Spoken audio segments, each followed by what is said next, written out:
All right, welcome back to Wicked X. So I know it's been a while. Haven't been doing anything with the truck. First it was winter, then I got lazy in the spring when it was actually nice. Now it's hot as shit. But there it sits. I do have an intake to still put in. That'll be coming up at some point whenever I stop being lazy. But today we're working on a Ram.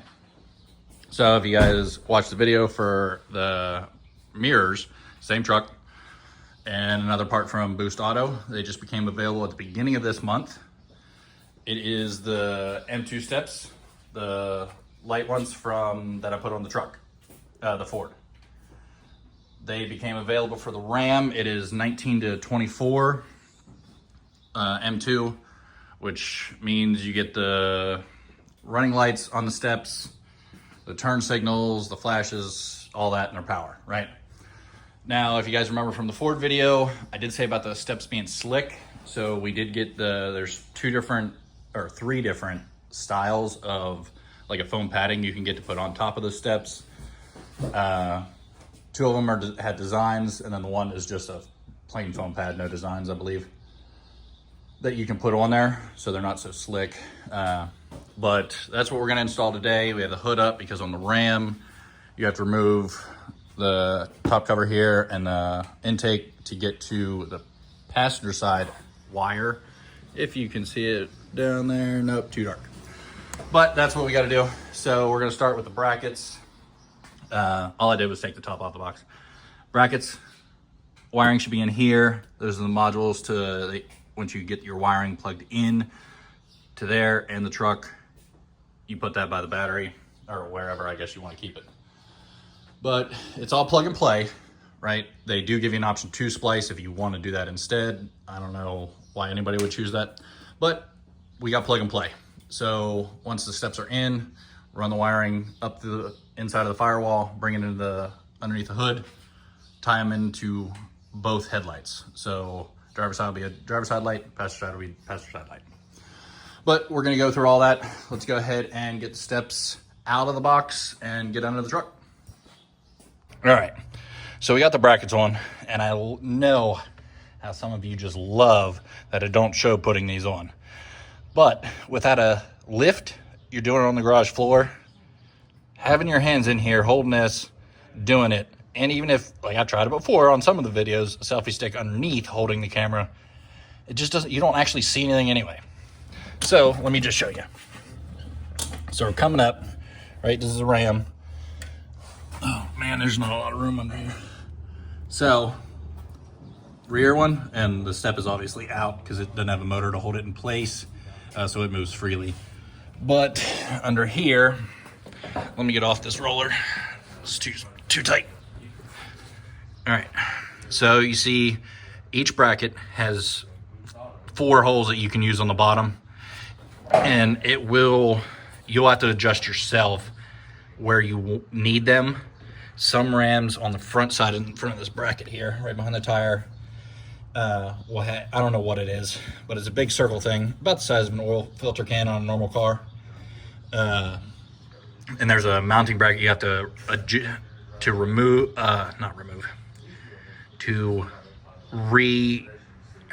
put them somewhere else. I'm brain farting. Relocation bracket, there you go. And then you may need to use the other holes. So these ones are on this side, right? So you see there's 2 bolts that hold that in. The bracket, so in the middle of those holes, right in the truck, which is right here, this hole, right, and then 4 around it. So you take the bracket, stick one end in here with a bolt on side. The other bolt comes out here, screw the nut on there, drop it down to the other hole, and then you have your bolts to screw it onto. That's if your truck does not have threads. So actually right here, empty holes. So that's what I mean. See, big hole up here, you take the bracket with the bolt, connect it, and pull it out these little holes. So your truck may be these empty holes, or it may have threads in here. If it already has threads, perfect. You don't have to use a little bracket, you can just screw right into it. If empty like this, you have to put in the bracket that they give you to be able to bolt the bracket, the step bracket, to the frame. But there's 2 bolts to bolt the step bracket to the frame. Then you have these little pieces. So you have this one here, and you can see it's labeled on the other end, passenger front, right? This bracket connects, you can see it connects to the pinch weld here and the bracket. And then those two bolts there, where my big finger's in the way, connect it to each other, right? You can see the 4 bolts in the screen right now. So that gives it some more sturdiness for it to hold. This one doesn't come down because this one has a motor on it, but that's all you do to all 4 sides. Now we're ready for the wiring, right? So we got to unplug these and hook in the harness that you see hanging there. Passenger side on the Ram, it's a little tighter, but let me show you where we brought it here.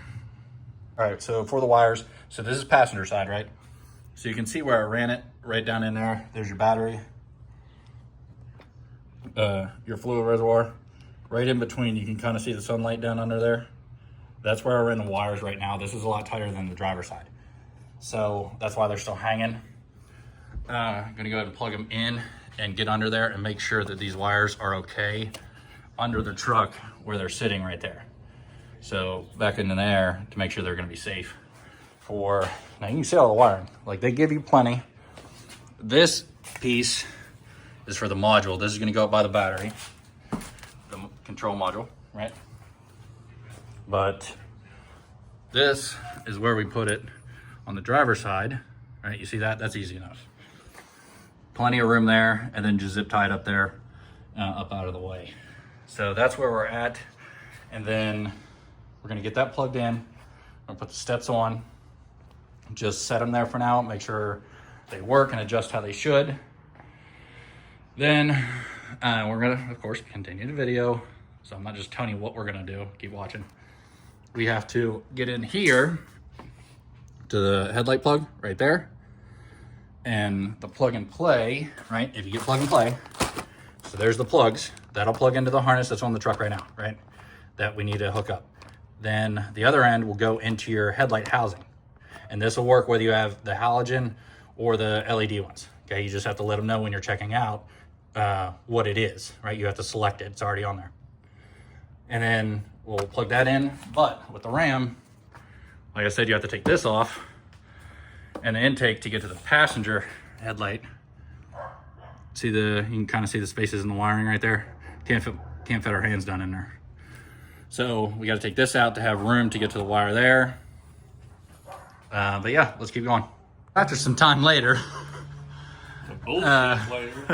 you gotta, so we're still finishing on the wiring, right? It's easy to run through it, but to plug it in, like I said, on the 19 to 24 Ram, which is what these steps are for, you have to remove the air box, okay? So you move all the clips, you gotta remove the 2 bolts, one on each end of the top. Take this off of the main house. Then, on other videos that you're able to find, they just pull this thing right off. Yeah, it did not work that simple. The plunger right there is tight, which does its job. However, if you see, like straight down, that corner is underneath this bracket.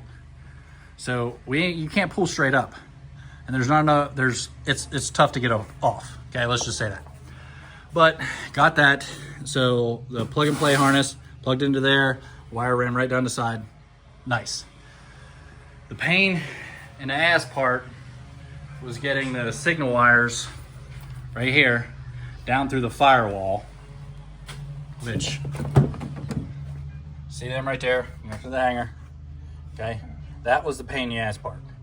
So let's go back out here where the firewall is. So that harness you can see on the right hand side with the white, the rubber grommet is that brownish piece right behind it, okay? That's the rubber grommet to go from through the firewall into the inside. So there's no way reaching in there, you can't get to the grommet. My finger doesn't stop, I'm not even close to it. There's no way because of this fuse box right here.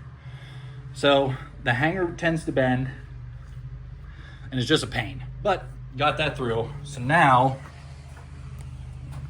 you have to remove this trim piece, just pop it off. You see the holes, just clipped in like any other trim piece. Pop this off. You gotta pop off the thing with your headlight, Okay, trim removal tool. Now it does have the connector. Unplug that when you pop this off. And the green piece hanging right there, you see the other one still clipped in. That's what you want to remove, is this front one right here. The video I've seen, I don't know how the hell they made it look like you got so much room, because you ain't got no room. Look, I can't get my hand up under it. The only way is through here. But move my hand, see the clip at the top there? So when you're pulling on that, you need to pull up and towards the inside of the truck, towards the steering wheel, to pop that off. And we're gonna clip these two wires into the end there, which they give you the alligator clips to pop into there. Once we do that, I'll come back and show you which wires to clip into, but that's it for that. That's all you gotta clip in. Everything else is plug and play. And that's just for the signals, which you see here. If I can get it to focus. Signal. And then each one labeled high, one labeled low right here on these labels. So that's what we're doing. Wire that, clip that in, put everything, put the positive negative on the battery, because they're all pulled off. If you have to, remove two, you know the drill. Put them back on, and we should be good with the wiring, and then we can put the steps on, make sure everything's worked, tidy it all up. Great. So we got them wired up and put back in place. So, almost actually. So you look at, like I went too low, so I have to pull it back up. But you see where it sits, right? And you see the two T-taps right there. So when you're facing it, right there on the end, the last pin where the row is not full, the one closest to you is for the low signal. The same pin location, but the one away from you is the high signal. Okay, you just tap it in, squeeze them up like normal, and you're all done. So that I can actually put that back where it's supposed to be. Now to get the harness didn't have enough wiggle room to pull that out to here to be able to actually work on it. So this harness here that runs alongside, I just pushed it out, those clips out, and moved this to the side so I could get my hand partially in there and hold the green up close, right? So just a little tip for you in case yours is as tight as that. Now it's time to go ahead and put the steps on the brackets and plug them in. All right, all done. Obviously the wiring took the longest. Look at all this. All that extra wire. So truck's running, right? There's a step. So the running light that's always on, turn signal, amber. You can also do, I believe you can also just do amber instead of white, and you can also do rock lights. And you can wire it into your auxiliary switch, or you can just put a switch, they give you one, to drill through the dash. But by Auto, so the wiring, you see where it connects into the end of the step for the lights themselves. So you can get the steps and not even turn on the lights if you don't want. Just don't plug in this cord.